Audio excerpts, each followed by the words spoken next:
Bonsoir à toutes et à tous et bienvenue sur Mosaïque Cristal. Bienvenue pour un tout nouveau numéro de Polygone. Comme pour les autres émissions, vous pouvez réagir à la discussion via nos réseaux sociaux. Vous pouvez poser la question ou vos questions à nos invités ce soir.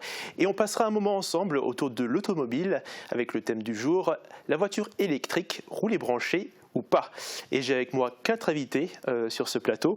Tout d'abord, Jean-Bernard Bartel, bonsoir. Bonsoir. Vous êtes vice-président de la Casque. En face de vous, vous avez Monsieur Auer, Brice Auer, bonjour. Bonjour. Vous êtes directeur Auer Corporate. Tout à fait. Nous avons aussi Madame Caroline Dorel, bonsoir. Bonsoir. Vous êtes chargée de développement à l'association Grand Est Mobilité Électrique. Et en face de vous, Monsieur Schwint, Pascal Schwint, bonsoir. Bonsoir. Vous êtes gérant de l'entreprise Garage Schwint. Écoutez, merci à vous 4 d'être avec nous ce soir. Alors on le voit, les voitures électriques et les services associés se développent de plus en plus. En Allemagne, les ventes explosent, notamment avec la Renault Zoé et la e-Golf de chez Volkswagen. Et en ce moment même, à la Foire internationale de Metz, il y a le tout premier salon du véhicule électrique. Alors je voulais vous poser cette première question. Est-ce que pour vous, il y a un réel engouement autour de ce type de véhicule ? Alors oui, depuis à peu près 4 ans, alors c'est vrai que ça a commencé un petit peu doucement. Maintenant, on a des véhicules qui font plus de 200-250 km, donc on est capable de faire effectivement le territoire, d'aller sur Metz ou Strasbourg, finalement depuis Sarreguemines. Donc on voit vraiment, alors les gens étaient pendant des années un peu circonspects, ils attendaient de voir, etc. Et finalement, on en a rassuré. Donc aujourd'hui, on en voit de plus en plus. On voit même les bornes, par exemple sur Metz, qui sont assaillies. On a du mal maintenant à trouver effectivement des points de recharge. Monsieur Bartel ? Écoutez, beaucoup de gens, quand on regarde de près, font que 15 à 20 km par jour. Et je pense que le véhicule électrique a toute sa place dans ce credo-là. Et effectivement, il faut que les infrastructures suivent également les plans de recharge en ce qui concerne les déplacements ensuite pour leur donner un peu plus d'autonomie à ces véhicules si les gens veulent aller au-delà de ces 15 ou 25 km. Madame Dorel ? Effectivement, il y a un vrai engouement de par notamment les immatriculations qui nous permettent de le constater, mais également grâce au nombre de modèles qui sont sur le marché et qui permettent de rendre plus attractifs les véhicules électriques et donc de démultiplier les utilisateurs qui peuvent être intéressés. Très bien. Monsieur Schwint, votre avis ? C'est vrai qu'il y en a de plus en plus. Moi, je suis un peu contre l'électrique. Pourquoi précisément ? Pourquoi ? Parce que ces véhicules, à la fabrication, engendrent une pollution telle qu'un diesel qui roule pendant 200 000 km. Après, ce que j'arrive pas à concevoir, c'est qu'on fabrique un produit qu'on ne sait pas recycler, tel que les batteries, entre autres les panneaux photovoltaïques. Et je trouve ça inacceptable en 2020 qu'on fabrique quelque chose qu'on ne sait pas recycler. Alors qu'est-ce qu'on laisse à nos enfants et à nos arrière-enfants et à nos petits-enfants ? Quelqu'un veut réagir sur cette réponse ? Monsieur Bartel ? Écoutez, effectivement, c'est un problème qu'on a encore en ce moment, mais il est vrai quand même que ces batteries ont souvent une seconde vie. Je sais qu'on les occupe en ce moment dans les télécoms, on les utilise parce qu'une batterie, après tout, 6 ans plus ou moins, elle a perdu 20% de sa capacité, donc ce qui veut dire qu'il lui reste encore 80%. Donc je sais aussi qu'il y a des projets en cours en Italie et dans d'autres pays où on fait des couplages de batteries, ce qui veut dire comme on fait des champs photovoltaïques, on fait des champs de batteries. Et à ce moment-là, au moment où le réseau électrique en a besoin, on s'est injecté dans le réseau. Et puis au moment où le réseau se porte mieux, on peut de nouveau les recharger. Donc il y a des, si vous voulez, des secondes vies, il y a des utilisations secondaires, ces batteries, et puis il y a encore d'autres utilisations qu'on peut également utiliser, si ce n'est que la flexibilité du réseau électrique, où je laisserai peut-être à ma voisine en parler. Madame Dorel, oui, si vous avez aussi un avis sur la question. Oui, effectivement. Alors sur les batteries, c'est vrai, aujourd'hui la fabrication des batteries énergivores demande des matériaux rares. Pour autant, la filière est en train de se structurer et de se mettre en ordre de marche. Aujourd'hui, on arrive déjà à recycler près de 75% des matériaux dans les batteries et on a des industriels, que ce soit européens ou français, qui sont extrêmement bons et qui sont en train d'évoluer sur le sujet. Très bien. Écoutez, merci beaucoup. Et puis nous allons... Oui, monsieur Auer. Un point important, il faut laisser aussi la voiture électrique, c'est quelque chose de révolutionnaire. Sur l'histoire de l'automobile. Il faut, je pense, aussi laisser tout le monde trouver sa place. Donc les filières effectivement, comme vous le disiez, de recyclage, c'est quelque chose de nouveau. Peu de voitures, donc effectivement les sociétés derrière de recyclage, elles n'avaient pas à travailler puisque les voitures étaient déjà neuves, donc il n'y a pas de nécessité de recyclage. Mais je pense que dans toute nouvelle technologie, il y a effectivement des filières qui vont suivre derrière. Quand il y a eu l'arrivée peut-être des pneus, Peut-être qu'au début, quand on a inventé le premier pneu, on ne s'est pas posé non plus la question de qu'est-ce qu'on allait en faire. Et on l'a peut-être mal fait pendant des années. Donc c'est pareil, je pense qu'il faut laisser aussi à nos entreprises chaque entreprise se structurer. Au début, effectivement, on avait des problèmes de charge. Aujourd'hui, on n'en a plus. On a peut-être des problèmes, effectivement, aujourd'hui de recyclage qu'on aura de moins en moins dans le futur. Très bien, d'accord. On reviendra un peu plus sur la question plus tard dans l'émission. Mais avant toute chose, notre premier reportage, les acheteurs, au tout début, ils ont un choix à faire quand ils veulent acheter une voiture. Alors, avant même de choisir la couleur, se pose souvent la question du type de motorisation. Alors, thermique ou électrique, nous vous donnons un petit comparatif avec des concessionnaires sarregueminois. Rouler avec un véhicule électrique ou hybride, est-ce accessible à tous? C'est ce que nous cherchions à savoir en contactant diverses concessions automobiles de l'arrondissement. Sur place, première question, première déconvenue. La question se pose quasiment plus puisque de toute façon les gammes sont toutes à minima micro-hybridées. Ce qu'il faut expliquer, c'est que l'hybridation ou l'offre d'hybridation ou d'électrification de la gamme aujourd'hui chez tous les constructeurs provient simplement de l'application d'une réglementation européenne qui oblige l'ensemble des constructeurs à baisser le grammage moyen des CO2 des voitures. Ainsi, les véhicules 100% thermiques ont tendance à disparaître des catalogues des constructeurs, sauf pour quelques cas particuliers. Chez les professionnels et chez les particuliers aussi, qui vont faire un certain nombre de kilomètres professionnels ou privés, la solution électrique ne sera pas la meilleure par rapport à une thermique. Le diesel, aujourd'hui, malgré tout ce qu'on peut entendre, a encore de beaux jours devant lui. Pour le reste, le choix se fait plutôt désormais entre hybrides rechargeables ou véhicules totalement électriques. Mais les prix affichés peuvent rester un frein pour de nombreux acheteurs. C'est effectivement la question essentielle, mais on arrive après, surtout ce qui est important dans ces véhicules-là, c'est le coût d'utilisation. Aujourd'hui, on raisonne plus en coût d'utilisation qu'en coût global. Et puis, le prix d'achat reste compliqué à définir lorsqu'il s'agit d'avoir un chiffre concret. Le prix est tout à fait relatif puisqu'en fait ces véhicules aujourd'hui bénéficient du bonus écologique, éventuellement de la prime à la conversion s'il y a une reprise d'un véhicule qui rentre dans les critères. Donc un client qui vient et qui a un ancien véhicule à nous restituer n'aura pas forcément la même grille, le tarif sera le même au départ mais n'aura pas forcément le même prix final qu'un client qui lui n'a pas de reprise. Il n'y a pas que le prix à l'achat qui rentre dans le choix de la motorisation, mais aussi l'usage que l'on fera du véhicule. Il peut par exemple être nécessaire de faire installer une borne de recharge chez soi. La situation sera alors totalement différente selon que l'on habite dans une maison à la campagne ou dans un appartement en copropriété, où les relations entre propriétaires sont parfois là aussi électriques. On l'a vu, donc il y a plein de paramètres à prendre en compte si on veut faire son choix. Je me tourne vers vous, Monsieur Schwint. Est-ce que c'est vrai, comme on l'a vu dans le reportage, est-ce que vous, de votre côté, vous ressentez que les véhicules thermiques ne sont plus vraiment dans les catalogues ? Si, elles sont encore dans le catalogue. C'est vrai qu'on pousse un peu les clients à aller vers l'électrique ou à prendre des hybrides, maintenant avec les hybrides rechargeables. Mais c'est vrai que le diesel, pour moi, devrait rester beaucoup plus longtemps au catalogue alors qu'on est en train de les supprimer. Pourquoi il devrait rester ? C'est quand même encore un des véhicules qui, dans son coût d'utilisation, est quand même encore parmi des moins chers. D'accord. Est-ce que vous ressentez aussi cette diminution des véhicules thermiques qui sont proposés aux utilisateurs, Monsieur Bartel ? Personnellement, je pense qu'il ne faut pas aller trop vite. Je pense que le véhicule électrique, comme ça a été évoqué tout à l'heure, c'est un véhicule qui maintenant arrive sur le marché, qui a ses qualités, qui a naturellement ses défauts. Et comme je disais tout à l'heure, c'est un véhicule qui a une certaine niche, une certaine autonomie, donc il faut plus ou moins la respecter si on veut rester dans ce type de véhicule.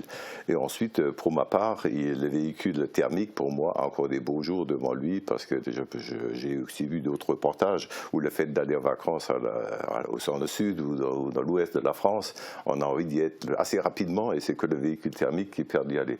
Naturellement, technologiquement, c'est vrai qu'il faut améliorer la combustion et tout ça. Mais globalement, je dirais aussi que je pense que le futur sera fait d'un certain nombre de types de technologies qui émergeront et qu'il ne faut peut-être pas aller trop vite non plus pour ne pas se tromper, mais je pense qu'il ne faut pas faire trop vite, si vous voulez, la mort du véhicule thermique. On en aura encore besoin dans le futur.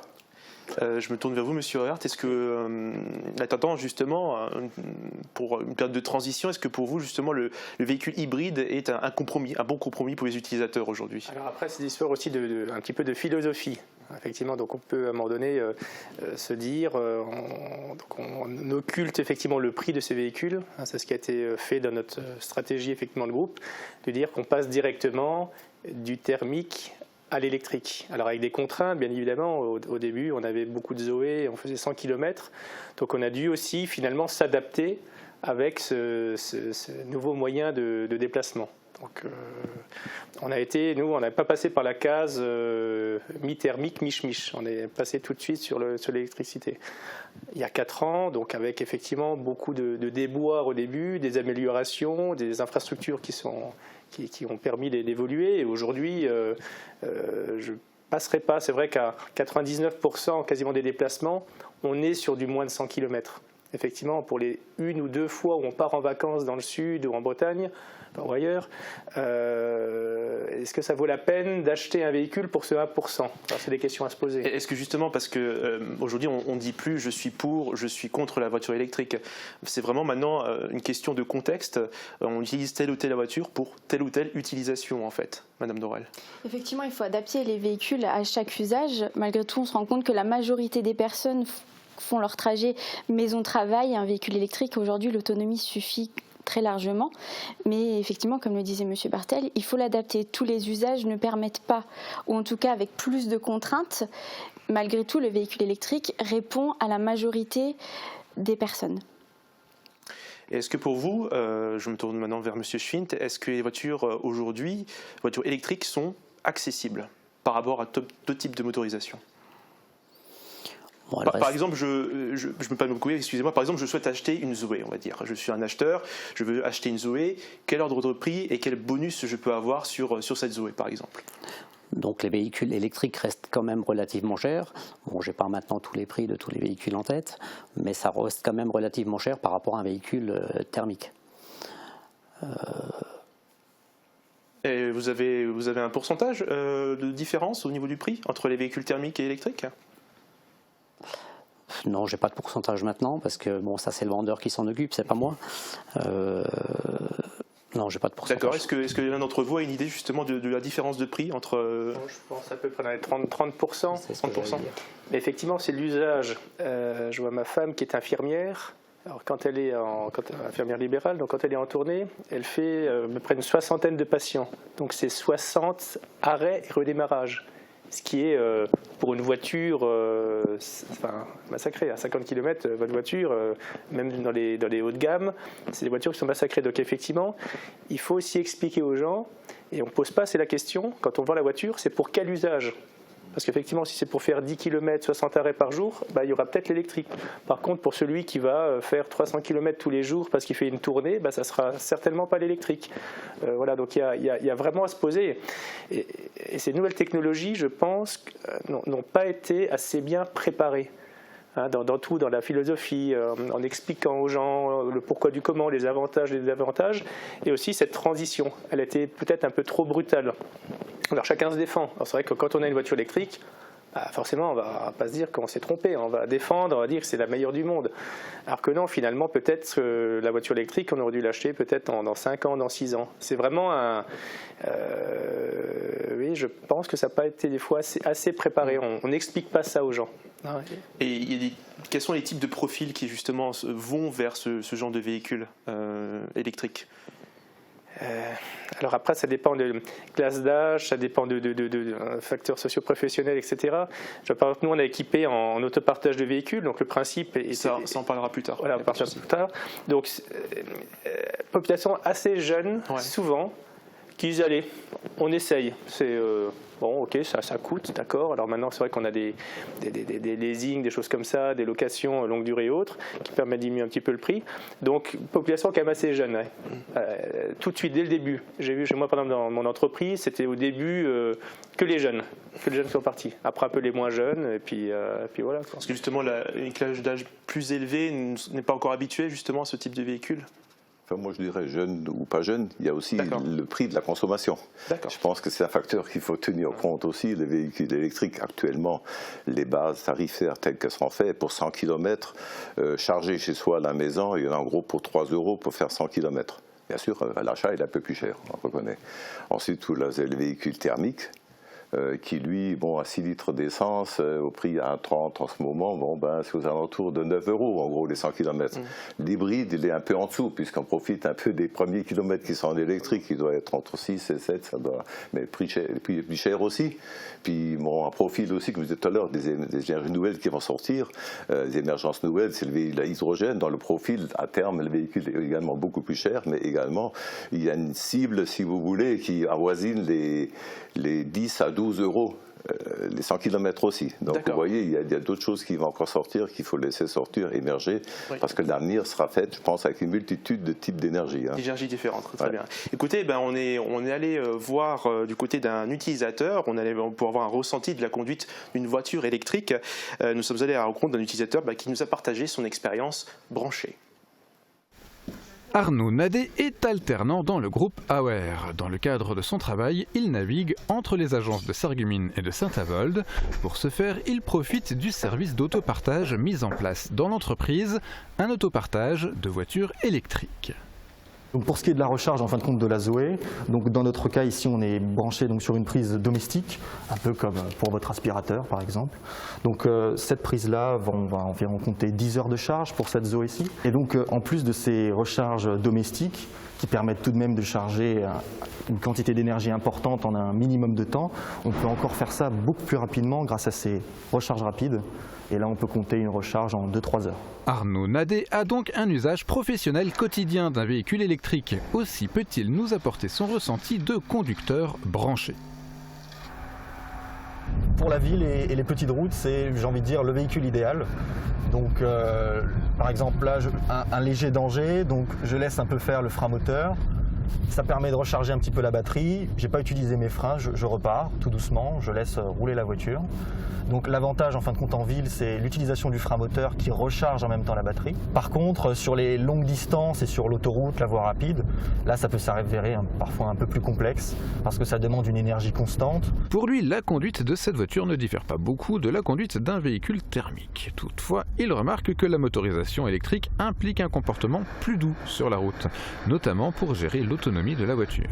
Il rapporte aussi une autre particularité à prendre en compte. Le fait qu'il n'y ait pas spécialement de bruit quand le véhicule roule, ça peut parfois représenter un danger en centre-ville lorsqu'il y a pas mal de bruit. Donc on peut imaginer un virage et puis on arrive en voiture, un enfant qui traverse, alors sans passage piéton, ce genre de choses, lui peut se faire surprendre par le véhicule. Donc après c'est vraiment à nous de faire attention. En bref, s'il possède lui toujours un véhicule thermique à titre personnel, Arnaud Nadet est conquis par le confort de l'utilisation professionnelle de ce véhicule électrique. Dans le cadre de son travail, rouler branché est désormais plus qu'une simple habitude. Alors plus qu'une simple habitude, je suppose que les réflexes sont différents d'une voiture électrique à une voiture thermique, et si en plus on roule les deux, je pense que c'est pas très évident. Monsieur Auer, donc cet autopartage vous le faites chez vous. Pourquoi l'avoir fait en électrique et pas en thermique ou voire même en hybride? Bon, c'était, on était à une transition effectivement de quelque chose. On a toujours été par exemple dans l'agence, dans le bâtiment basse consommation, on fait depuis quasiment plus de 12 ans. Donc on a toujours essayé d'être en avance sur les nouvelles technologies. Et avant tout, on est là nous comme conseil. Et pour conseiller, il faut peut-être déjà se le tester soi-même. Donc on se les a testés, on s'est dit comment est-ce qu'on va faire aussi découvrir ce monde-là. Donc l'autopartage nous paraissait pas mal. Le principe était le suivant, c'était de dire que les salariés, collaborateurs louaient cette voiture justement quand ils ne travaillaient pas, donc pour rentrer chez eux et le week-end. Et l'autre partie, la voiture, est utilisée par l'agence, donc l'agence payait effectivement un loyer. Donc on avait un gain de parking, parce que finalement on n'avait qu'une seule voiture finalement qui était garée sur notre parking, et on avait un usage la journée et puis l'après-midi. Et ce constat-là, au bout de 4 ans, plus de la moitié des collaborateurs ont acheté une voiture. Le but c'était de faire découvrir effectivement cette nouvelle technologie-là. Et ça a rendu attentif aussi, on est très content, je pense qu'il y a presque la moitié des agences immobilières aujourd'hui qui ont des Zoé aussi. Donc on a aussi réussi à conquérir aussi un petit peu les autres entreprises qui se sont dit c'est peut-être pas mal, et effectivement ça correspond bien. Effectivement, là, on le disait, comme on le disait tout à l'heure, à une utilisation en fonction un petit peu des professions. Profession, voilà, c'est vraiment en fonction du Une besoin agence que vous avez. Quoi, Pour une voilà. agence immobilière, c'est parfait. Généralement, on reste dans un cercle de 20 km. C'est parfait pour cet usage-là. Et vous autres, qu'est-ce que vous pensez justement de ce genre d'initiative professionnelle, Madame Dorel? On retrouve de plus en plus d'initiatives professionnelles et c'est vrai que ça permet aux salariés d'essayer les véhicules électriques et généralement l'essayer, c'est en être convaincu. Mais effectivement, on retrouve de plus en plus d'entreprises sur le territoire qui font ce type d'initiative. Monsieur Bartel? C'était une initiative intéressante, innovante, que je rejoins tout à fait le commentaire de M. Auer, puisqu'on en a déjà discuté de ça. Je pense que ce genre d'initiative, il faut les reproduire par ailleurs, peut-être sous une autre forme. Chaque entreprise est différente, l'adapter en fonction. Oui. Mais c'est une excellente initiative. De votre point de vue, M. Schwint, sur la question? Oui, l'initiative est très bonne. Hein. Après, à chacun de voir ce qu'il a envie de rouler, de voir ce qu'il veut faire, mais l'initiative est très bonne. Madame Dorel, vous êtes membre d'une association qui s'appelle Grand Est Mobilité Électrique. Est-ce que justement ce genre d'initiative fait partie d'un des buts de cette association? Quels sont les buts de l'association précisément? Tout à fait. Donc l'association est membre du réseau Aver France et est soutenue par la région Grand Est. On compte aujourd'hui une 60aine de membres et le but étant de rassembler l'écosystème de la mobilité électrique. Notre rôle est de favoriser l'utilisation des véhicules électriques et d'accompagner les porteurs de projets à passer le cap et à s'engager dans la mobilité électrique. Et justement, ce genre d'initiative peut justement rentrer en ligne de compte? Tout à fait. D'accord. Est-ce que vous avez des ambitions chiffrées, notamment sur les bornes, l'installation de bornes ou sur le nombre de véhicules justement que vous vouliez voir en circulation?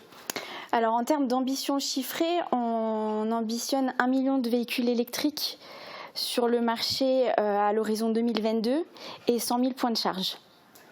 Ça fait pas un peu court au niveau de la date avec un nombre aussi énorme?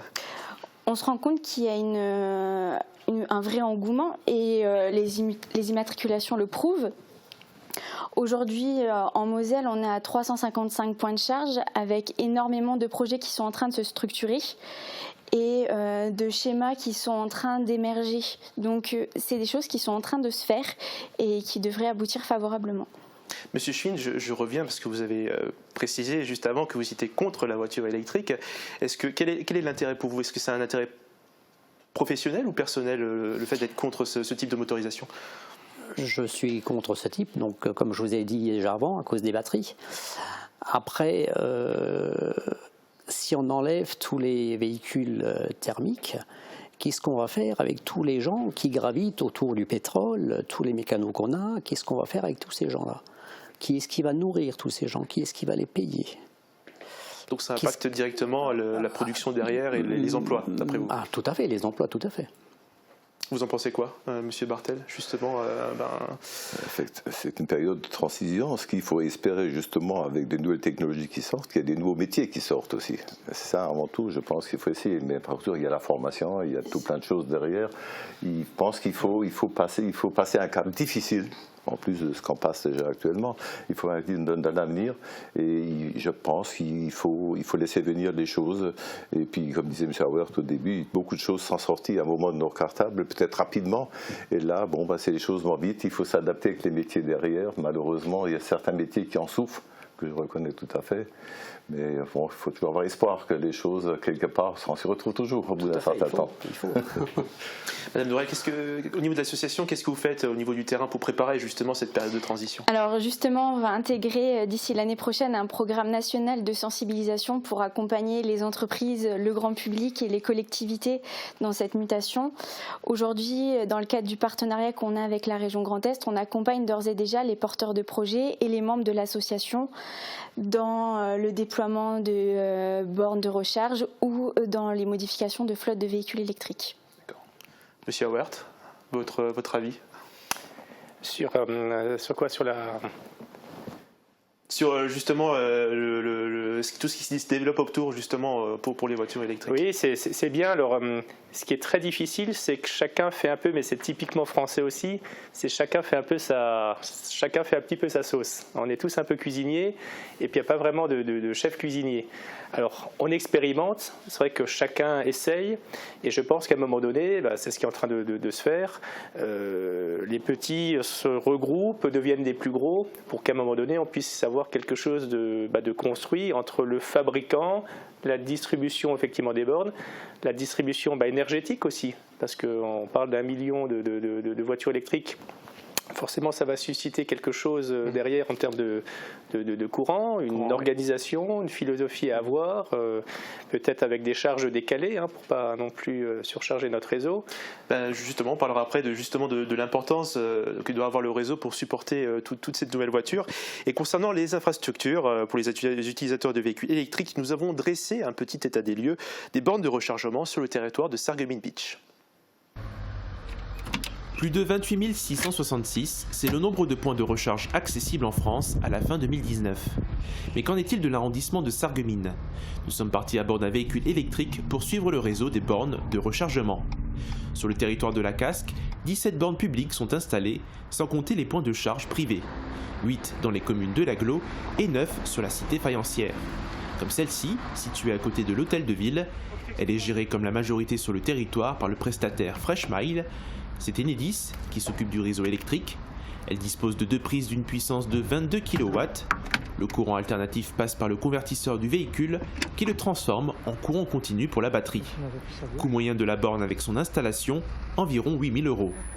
L'ensemble des bornes publiques sont gratuites sur le territoire de la Casque et aussi quelques bornes privées, notamment celle de l'Intermarché de Sarreguemines ou encore celle du Lidl. Faisons route maintenant vers l'est pour rejoindre le pays de Beach.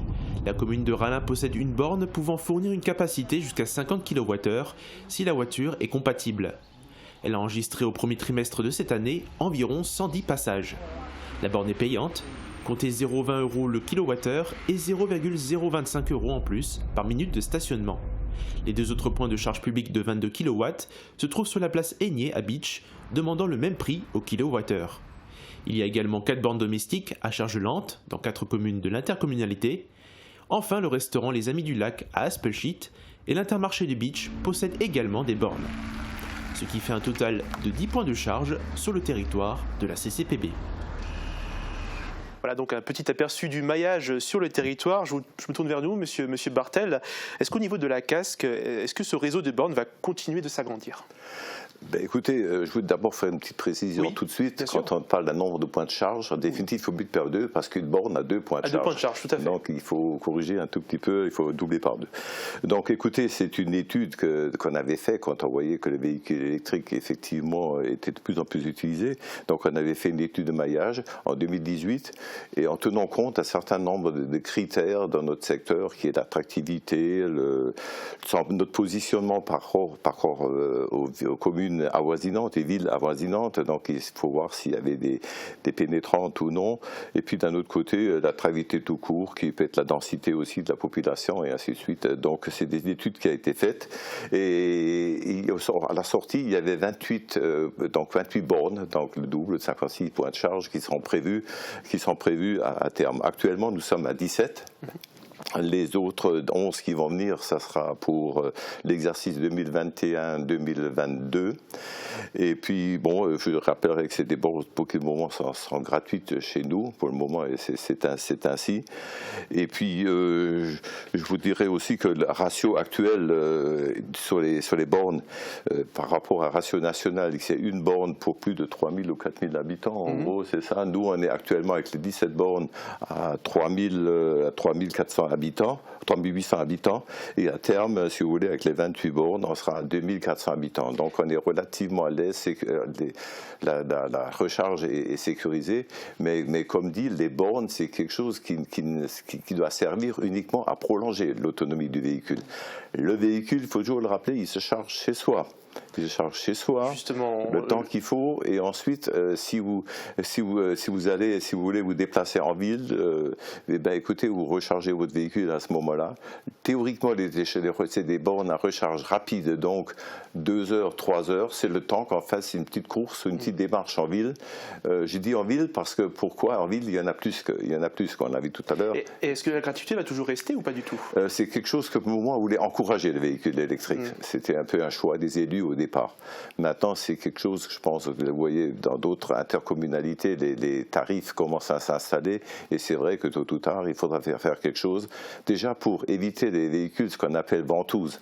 Donc les véhicules, normalement, une charge peut se faire au bout de 2 heures en accéléré pour repartir chez soi ou même aller un peu plus loin. Par contre, des véhicules, des fois, ils restent la journée entière. Et ce fait-là, c'est pas bon tout ça parce qu'il faut laisser tourner les véhicules. Il faut qu'elles servent ces bornes-là. Et pour expliquer à nos téléspectateurs, qu'est-ce qu'un véhicule ventouse? C'est-à-dire qu'un véhicule qui vient sur une charge, déjà parce que c'est gratuit. Donc logiquement, il y a 2 choses. Alors, les bornes payantes, ça a quand même l'avantage de faire payer, c'est que vous payez déjà la charge et vous payez aussi, une fois que vous avez chargé votre voiture, le délai supplémentaire. C'est-à-dire que votre voiture, au bout de 3 heures, elle est chargée. Vous pouvez aussi programmer la borne qu'elle vous mette des pénalités pour que justement, au bout de 3 heures, il faut la débrancher et laisser la place à un autre. Aujourd'hui, c'est vrai que c'était une très très bonne initiative, vraiment remarquable, parce qu'il y avait tellement peu de voitures au début que le fait de faire payer coûtait beaucoup plus cher que donner la gratuité. Mais c'est vrai je pense, à un avis, il faut que maintenant ça devienne quand même payant, parce qu'on se rend compte, même dans le secteur, qu'on a fait ces véhicules ventouses qui viennent simplement parce que c'est gratuit. Et du coup, qui laissent leur voiture, des fois 24 heures sur la borne. Donc c'est dommage, ça pénalise d'autres gens qui pourraient venir de Metz, de Strasbourg, et qui malheureusement se retrouvent avec des non-points de charge. Donc c'est pour ça qu'au moins payant un tout petit peu, ça permettrait d'avoir plus ces voitures ventouses. Et M. Bartel, justement, dans le reportage, il avait dit 110 passages au premier trimestre 2020 au niveau de Rallin.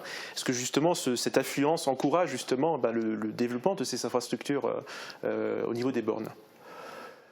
Écoutez, il faut voir que nos bornes actuellement, si vous voulez, nos bornes, si je peux me permettre, en 3 mois et demi, on a fait quelques essais de comptage. Elles sont, si vous voulez, il y a 2575 charges qui sont faites. Mais par contre, avec une durée moyenne de 5h30. Donc on voit que c'est un peu excessif les stationnements sur les bornes. Madame Dorel, justement, pour alimenter toutes ces bornes, il faut un réseau électrique assez important. Justement, est-ce que le réseau est adapté pour un déploiement massif? Est-ce qu'on peut mettre des bornes partout? Alors, de par mes collaborations avec Enedis ou de par l'étude qui a été menée par RTE et Aver France, effectivement, aujourd'hui, le système électrique permet d'absorber le développement des véhicules électriques. On estime qu'il est possible de l'absorber à hauteur de 15 millions de véhicules électriques.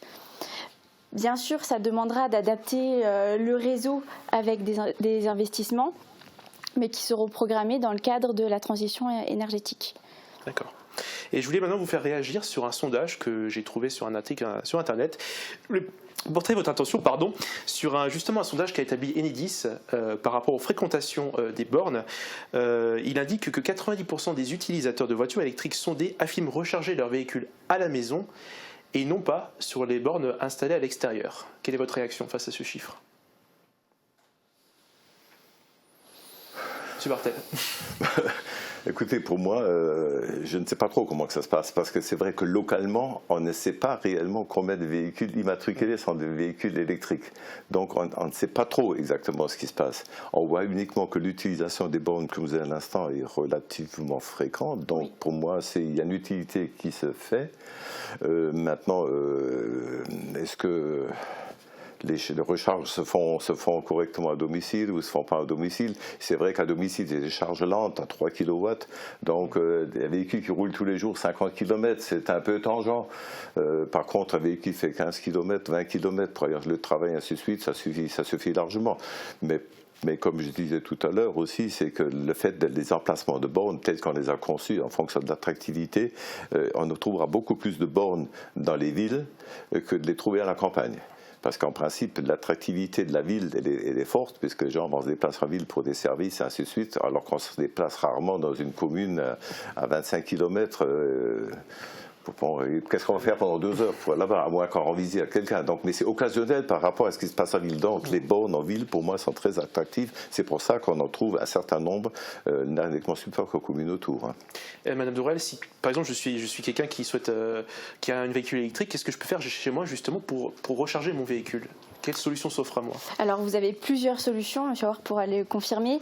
Vous avez la possibilité de brancher sur votre prise secteur, mais avec les autonomies grandissantes, le nombre d'heures pour recharger un véhicule ne sera pas cohérente.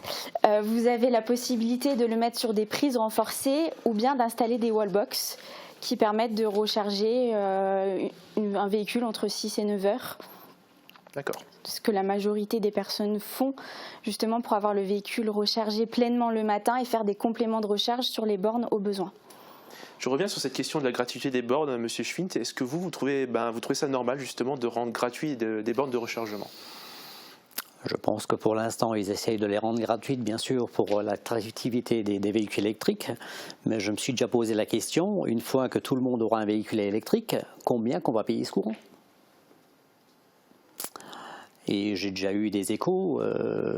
Déjà d'une, avec un véhicule électrique, on fait la moitié des kilomètres. Si on prend un gros véhicule, on arrive à faire à peu près 300 km. Vous prenez un diesel, vous en faites 1000 avec un plein. Et j'ai déjà entendu comme quoi le plein de diesel, on va prendre un plein de diesel à 50 €. Sur un véhicule électrique, vous roulez que la moitié avec, en termes de kilomètres. Par contre, vous allez le payer double du prix d'un plein de gasoil. Ça, ce sont des échos qu'on a déjà eus. Bien sûr, si vous prenez toutes les taxes de TIPP que l'État engrange tous les jours avec les millions de litres vendus en pétrole, c'est quelque part l'État a besoin de cet argent. Et il faudra bien sortir de quelque part cet argent pour l'État. Donc ils vont augmenter le prix de la recharge. Ça, c'est sûr. Monsieur Howard, vous voulez réagir par rapport à la réponse de M. Schwint? Alors, je ne suis pas sûr. On est quand même dans une vente d'électricité qui est quand même très très réglementée. Ça pénaliserait quasiment tous les ménages. On aurait peut-être du mal à distinguer entre les voitures électriques et puis finalement l'électricité de Monsieur Tout le Monde.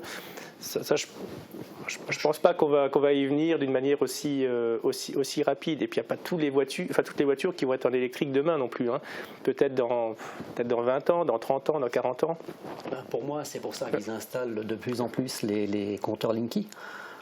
Oui. Où ils sauront exactement quand vous chargez votre véhicule ou quand est-ce que vous faites une machine à laver. Donc quand le temps de la recharge avec la puissance que vous allez pomper sur votre compteur Linky, ils savent très bien que vous chargez un véhicule. Et puis je pense que ce comptage-là, c'est là où vous allez payer votre recharge. Nous, la prochaine incitation, on sait tous qu'on est en tarif jour et tarif nuit. Il y a également un tarif qui est proposé effectivement par Enedis quand on a des voitures électriques, donc une diminution je crois de 20% sur certains secteurs. Nous, à partir du 1er janvier, pour ne pas pénaliser, on a quand même 14 voitures. On s'est bien rendu compte que souvent les charges se faisaient 17 heures, 18 heures. Là, effectivement, on a besoin de plus de courant où nos centrales sont le plus utilisées. À partir du 1er janvier, on rapporte des batteries rapportées qui vont charger finalement nos voitures. Ces batteries vont se charger la nuit, où effectivement le courant est le moins cher, pour le restituer la journée. Donc on va, nous, la journée, ne plus utiliser le réseau. On l'utilisera finalement que la nuit. Et effectivement, ça arrange effectivement les vendeurs d'énergie. Donc il y a encore d'autres solutions, parce qu'il y a des pics, je ne sais plus, des pics énergétiques. Alors qu'à 4 heures du matin, par exemple, nos centrales ne tournent presque pas. On va peut-être avoir ce système-là, peut-être dans 10 ans, 20 ans, on va charger des batteries qui deviennent de plus en plus performantes. Excusez-moi, on va en rester là pour cette thématique. Excusez-moi. Du coup, on est allé faire le tour des rues de Sarreguemines pour laver aux gens justement sur ces voitures électriques. Donc on est allé faire un tour pour recueillir l'avis des passants sur cette question précise. Peut-on vivre sur notre arrondissement avec une voiture électrique? Regardez. Alors dites-moi, est-ce que pour vous c'est possible de vivre sur le territoire de Sarreguemines Beach avec une voiture électrique? Oui, je pense. Bon, pour le moment, nous on a acheté une autre voiture, mais bon, mon mari parle beaucoup d'hybride, donc ça peut se faire, je pense. A priori, non. A priori, non. Je trouve qu'il n'y a pas assez de bornes de recharge pour le nombre d'utilisateurs potentiels. Oui, sur Sarreguemines Beach, bien entendu, parce que les distances ne sont pas importantes. Donc on peut recharger facilement sa voiture le soir. C'est pas plus pratique pour l'instant au niveau des bornes de rechargement. Je crois que les infrastructures ne sont pas encore tout à fait au top, quoi, hein. Mais bon, je pense que c'est vraiment en cours de réalisation, donc c'est bon pour l'avenir. Par contre, j'ai vu pas mal de villages où il y avait déjà des bornes et tout ça pour recharger, donc je pense que c'est possible. S'ils ont plus de 50 km à faire par jour, c'est très compliqué et très peu rentable, mais voilà, après à voir par rapport à la vie des gens. Si on vit localement, oui. Sarreguemines Beach, c'est faisable, mais si on veut partir en vacances, ça ne marche plus. C'est vrai, pour les longs trajets, vaut mieux opter pour l'ancienne méthode, quoi, hein. A priori, si vous faites des déplacements en ville, si vous travaillez dans un environnement de 50 km, oui. Et est-ce que vous, un jour, vous achèterez une voiture électrique si... Tout électrique, non, mais par contre, hybride, on y songe beaucoup. Ah, pas du tout. Après, moi, je suis plus pour l'éthanol que pour une voiture électrique par rapport à la pollution des batteries, par rapport à plein de choses. Et voilà, je suis pas plus dans une optique de ne pas avoir de voiture électrique pour le moment. Un jour, peut-être une Tesla à la limite, mais pas plus. Merci beaucoup. Alors moi pour le moment je n'ai pas les moyens de m'offrir une Tesla actuellement, mais les avis ici sont très intéressants. On entend plusieurs passants avoir leur vision sur l'état des bornes. Il y en a qui disent qu'il y en a beaucoup, d'autres qui disent qu'il n'y en a pas assez, des personnes qui disent que la voiture peut faire que 50 km alors que l'autonomie je pense est bien supérieure. Est-ce qu'il n'y a pas justement un travail de sensibilisation à faire pour les personnes, quoi, Madame Dorel? Tout à fait, et c'est pour ça qu'on va intégrer ce programme national justement pour apporter ces réponses au grand public dans le cadre de ce programme Advenir Formation. Monsieur Bartel. Écoutez, effectivement, on manque d'informations. Ce que je remarque, et je pense que c'est un phénomène connu, c'est pour ça qu'avec les 17 bornes que la commune d'agglomération a en place, on est en train d'éditer un petit formulaire, là, vous voyez, avec la situation de toutes les bornes, rue par rue, et exactement, que ce soit à Sarreguemines et dans les alentours. On peut également, si vous voulez, visualiser sur MapCharge, on arrive à voir également l'emplacement des bornes, ainsi que les gens qui sont c'est l'opérateur Freshmile, chez nous on est, qui dispose soit d'un badge, soit d'un smartphone. Ils peuvent également là-dessus visualiser l'emplacement des bornes, voir leur état de charge même ou d'occupation. Donc il y a pas mal d'outils pour les personnes pour justement vérifier l'état des bornes, quoi. Mais comme dit, ça va être réellement en charge et communiqué vis-à-vis des gens. Et ces flyers dont je dispose ils vont être mis à la disposition dans les communes des utilisateurs, voire la commune d'agglomération, le service de l'accueil. Vous, Monsieur Howard, en tant justement qu'utilisateur d'une voiture électrique, justement, est-ce que justement il y a assez d'informations, de sensibilisation, de pédagogie qui est fait autour de ce véhicule? Alors, ce qui est bien, c'est qu'on a une association aussi eMove qui permet effectivement, à travers ces voitures d'autopartage, de faire découvrir les voitures. Donc, on se rend compte qu'on a encore beaucoup de travail à faire. Donc, ce qui est encore encourageant, finalement, c'est que la non-connaissance des personnes, effectivement, sur ce qu'on a entendu, ils ont des avis qui ne sont pas forcément les bons, par manque, alors peut-être certainement d'informations, et puis simplement de pratique. Donc je pense qu'il y a certainement une autre étape à un moment donné, c'est que les gens utilisent ces voitures, les testent, puissent essayer. Oui, il n'y a rien de mieux que d'essayer finalement les voitures. Ça efface tout préjugé. Moi je pense aussi que les vendeurs de voitures, qu'ils soient les uns ou les autres, devraient se rapprocher un peu de nous, qui créent des infrastructures. Parce que je pense qu'une personne qui part avec son véhicule mérite de savoir comment que l'ensemble du système fonctionne. Du moins chez nous, mais sachant que c'est interopérable, il peut aller sur d'autres secteurs également, dans les intercommunalités voisines. Monsieur Schwind, au niveau justement de votre garage, est-ce que justement vous devez... les gens posent beaucoup de questions par rapport aux voitures électriques. C'est ce qui s'interroge beaucoup? Ils viennent parfois poser des questions, oui, bien sûr. Il y en a qui viennent, il y en a qui les regardent, qui les essayent, oui, bien sûr. Alors j'ai une question Facebook d'un certain Sylvain qui vient de tomber. Je voulais savoir si vous pouviez réagir sur ces questions, on va y répondre. Si je peux recharger chez moi à la maison, pas de problème, mais dur de trouver combien ça coûte. Est-ce que quelqu'un veut réagir? Pour moi, un chargement complet, comme je l'ai évoqué tout à l'heure, c'est 3 €, une charge complète en charge lente chez soi. C'est ça, je pense que c'est les chiffres, c'est les chiffres qui sont donnés. C'est un tarif bleu, donc c'est une prise de courant. Machine à laver, voilà, ça consomme ça, sauf que ça fonctionne peut-être pendant 8 heures, qu'une machine à laver, ça fonctionne pendant 2 heures. Il y a à un moment donné un passant dans les rues de Sarreguemines qui a parlé d'éthanol. Ouais. Qu'est-ce qu'on peut en dire de l'éthanol aujourd'hui est-ce que c'est un carburant qui perd de la visibilité, qui s'oublie Pour moi, il perce le marché aussi. Bon, il faut savoir qu'il est légèrement plus polluant, il en consomme 50% de plus, mais d'un autre côté, il a le mérite d'être parce que c'est quelque chose de naturel en lui-même, de la manière qu'il est fabriqué. Je pense que ça fait un des produits qu'on a évoqués qui restera dans une certaine niche et puis qui va émerger. Et puis, il faut voir un peu comment que l'ensemble avance dans le cadre des technologies aussi. Il faut que les véhicules soient un peu transformés. M. Schwinn, c'est peut-être mieux que moi. Il faut que ces véhicules soient transformés, adaptés justement à l'éthanol, parce que c'est un mélange de produits avec, dans le cadre d'essence aussi. Hein. Oui, il y a des adaptations à faire.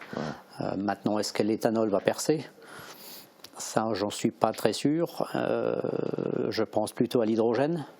Je pense que ça, c'est un des produits futurs à développer. Justement, où en est-on par rapport à cette technologie de l'hydrogène ? Ben écoutez, c'est également une technologie émergente les véhicules fonctionnent. Il y a certains types de véhicules. On en a même nous dans le périmètre de la commune d'agglomération, on a 10 véhicules Kangoo Z2 qui fonctionnent partiellement à l'hydrogène par le biais d'une pile à combustible. Bon, avec des aléas de tout nouveau véhicule, puisqu'il n'y a pas que le véhicule qui est neuf, mais aussi la station. Ce n'est pas une station avec une pompe ordinaire, c'est une station avec électrolyseur, avec beaucoup de technologies derrière, qui varient et qui changent. Donc, mais c'est quelque chose qui pour moi, est émergent. Là aussi, pour ceux qui ont un véhicule d'hydrogène, la charge est gratuite aussi, parce qu'il faut à un moment encourager les gens qui ont investi dans cette technologie-là. Mais l'hydrogène, pour moi, a des beaux jours. Et puis, si vous vous souvenez, vous avez fait un reportage il y a en gros presque un an, où Bertrand Piccard est parti de Sarreguemines pour aller rejoindre le Bourget en passant par le Luxembourg et la Belgique. Il a fait 700 km, il a fait le record du monde d'un seul circuit. Il a fait ça avec une voiture, une Nexa, ouais, c'est ça. Et puis voilà, donc vous voyez que c'est faisable. En fait, 700 km avec une voiture à hydrogène. Alors j'ai une nouvelle question de la part d'une certaine Émilie sur Facebook également.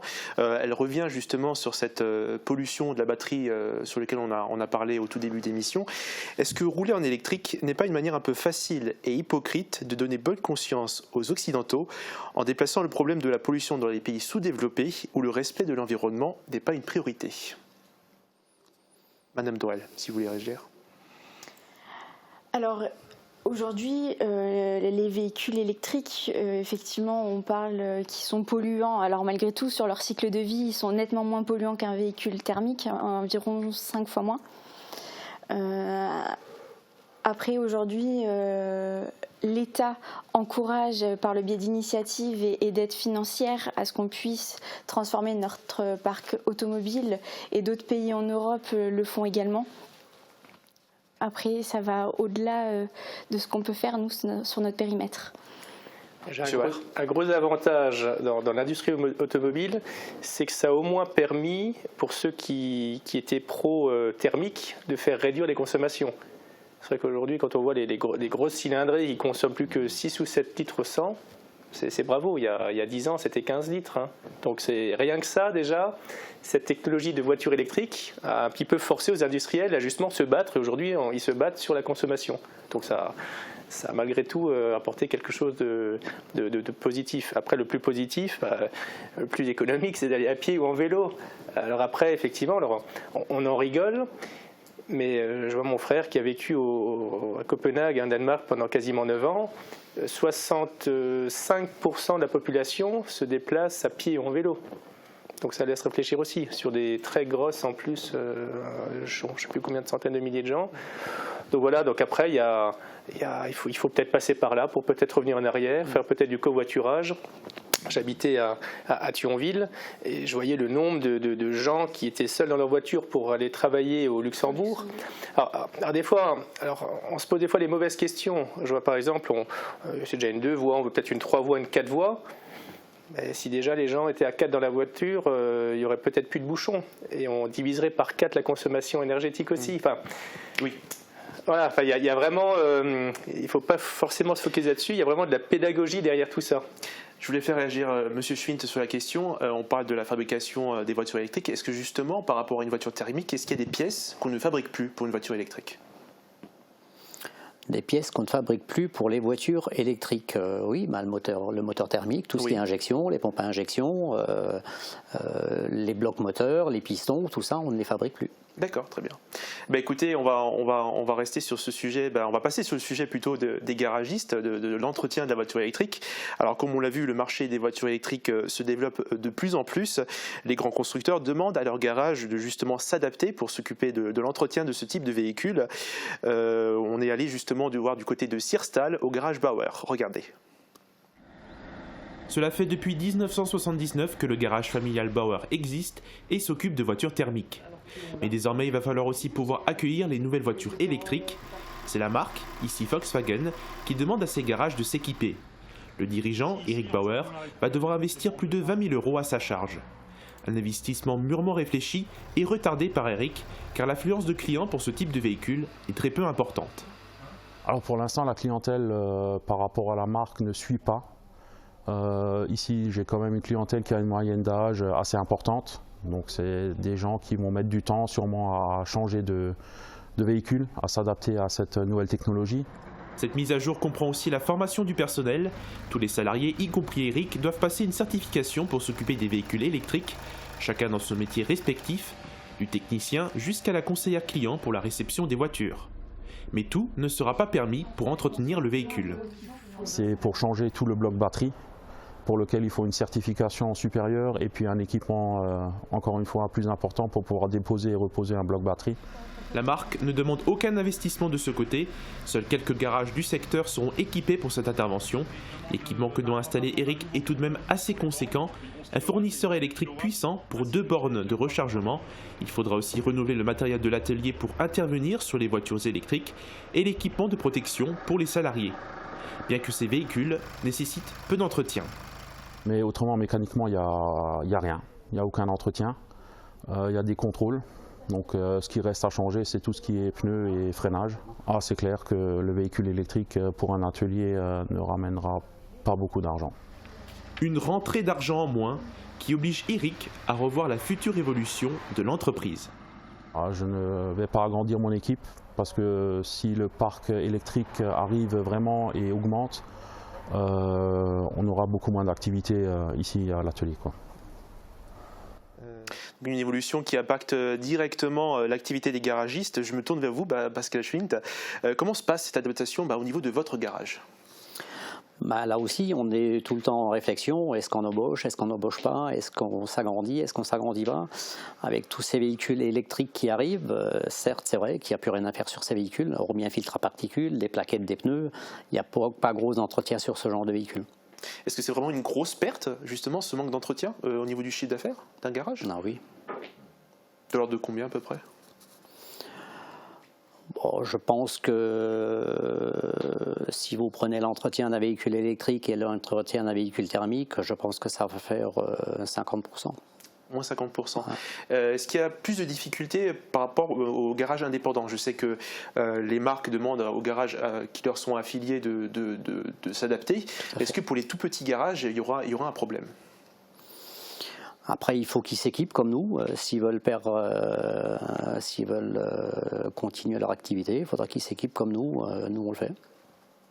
Je me tourne maintenant vers les autres. Qu'est-ce que vous pensez justement de cette problématique et de la situation de ce garagiste à Sierstal, Monsieur Bauer ?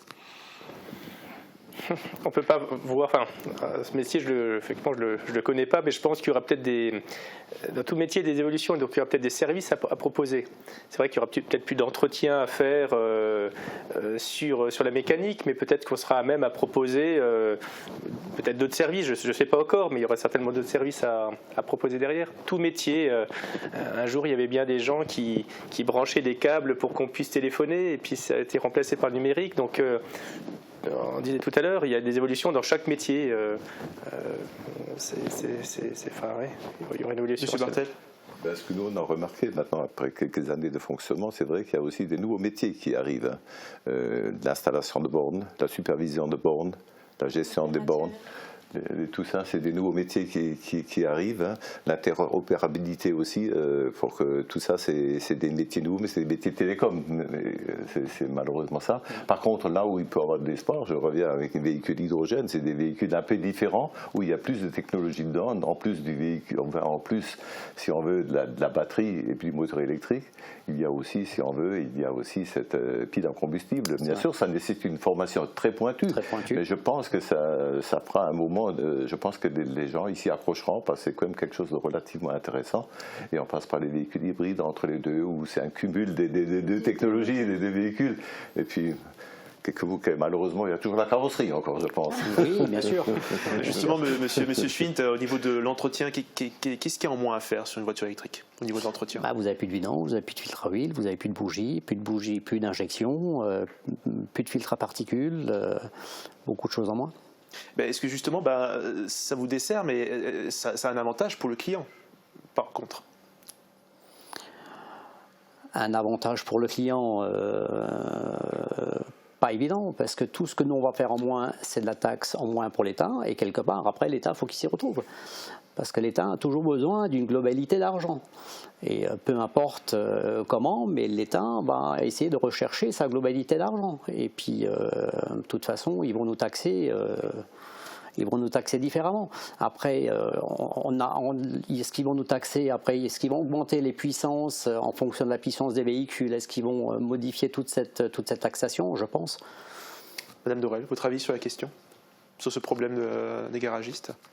Alors, on y travaille, et on travaille notamment avec des concessionnaires automobiles qui sont membres de l'association, qui subissent également cette mutation, mais c'est une mutation générale qui est en train d'être subie par la filière, mais elle est en train de se structurer, ce qui va permettre, comme le disait M. Bartel, de créer de nouveaux emplois. Et effectivement, il faut laisser le temps au temps pour que tout se structure de manière cohérente et que ça se mette en place sur les territoires. Alors va-t-on se diriger vers un avenir tout électrique? Vous savez, à l'époque, le ministre de la Transition écologique, Nicolas Hulot, avait présenté son plan climat avec l'objectif d'arrêter les ventes de véhicules diesel d'ici 2040 en France. Est-ce que vous croyez à cet arrêt définitif des véhicules thermiques? Monsieur Bartel. Personnellement, comme vous parliez à l'instant du plan climat, nous avons fait un plan climat en 2010 où il s'avère effectivement que les transports étaient le deuxième polluant, si vous voulez, au niveau de l'agglomération, si ce n'est que le passage de l'autoroute. Et puis là, on est en train de faire l'année prochaine, un nouveau climat dans lequel on intègre le facteur R maintenant. Et il est clair que dans ce qu'on vit, c'est vrai que les batteries polluent quelque part, là, ils sont fabriqués, mais nous tous, en ville, la pollution de l'air. Et il faut savoir que tout ce qui est énergie fossile, c'est là le plus grand polluant. Donc, ce fait-là avec les dioxydes de carbone, donc c'est le gaz à effet de serre en premier lieu. Donc, à ce niveau-là, je pense qu'il faut qu'on travaille là-dessus, parce qu'il faut voir ce qu'on va laisser, cette belle planète bleue qu'on a pour les générations futures. Parce que là, il est clair, quelque part, on la pollue par l'air, on la pollue, on leur prend tout ce qui est les ressources fossiles, on leur reprend. Et puis ensuite, il y a aussi la pollution des eaux. Je pense qu'il faut faire ce qu'il faut pour que, malheureusement, ces générations futures n'haïssent pas notre génération à nous, qui ont tout prélevé. Monsieur Schwint, votre avis par rapport à l'avenir du thermique? L'avenir du thermique, c'est vrai que les constructeurs sont en train d'enlever les moteurs diesel sur certains véhicules. Alors on enlève des moteurs diesel pour mettre des moteurs essence à la place. Sachez quand même que pour faire 100 km avec un moteur diesel, vous allez consommer 5 litres de diesel. Par contre, avec un moteur thermique essence, vous allez consommer 7, 8 ou 9 litres. Donc il y a quand même un écart de consommation et un écart de pollution.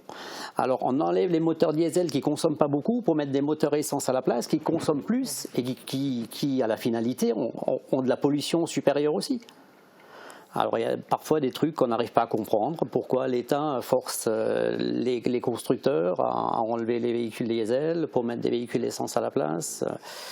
Pour rebondir là-dessus, au niveau de la casque également, on était amené dans notre plan climat de changer un peu nos véhicules lourds et passer au gaz aussi, et même biogaz. Donc vous voyez un petit peu là, c'est sûr, il y a quand même 20% de polluants en moins par rapport au diesel, mais naturellement le gaz, dans l'état actuel, c'est une énergie fossile aussi, mais bon, il y a des particules en moins, mais d'un autre côté, il y a des injections de méthane qui se font, vous le voyez régulièrement, des nouvelles initiatives qui se font à ce niveau-là, donc on peut dire que dans le futur, ce côté-là, le côté diesel, du moins dans les véhicules lourds, risque d'être un peu irradié.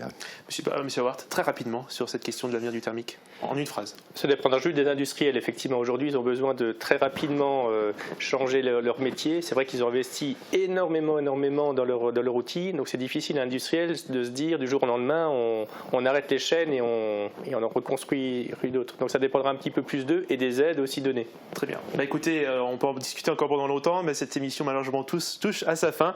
J'espère que cet échange a su dissiper les doutes de nos internautes et de nos téléspectateurs. On le voit, donc la voiture électrique qui est en train de se développer grandement, qui sera peut-être présentée comme la nouvelle alternative dans le futur. Je vous remercie énormément à vous quatre d'avoir répondu présent pour cette émission. J'ai été ravi de partager ce plateau avec vous. Et merci à vous aussi de nous avoir suivis. Belle soirée à vous, excusez-moi. Prenez soin de vous et à très bientôt.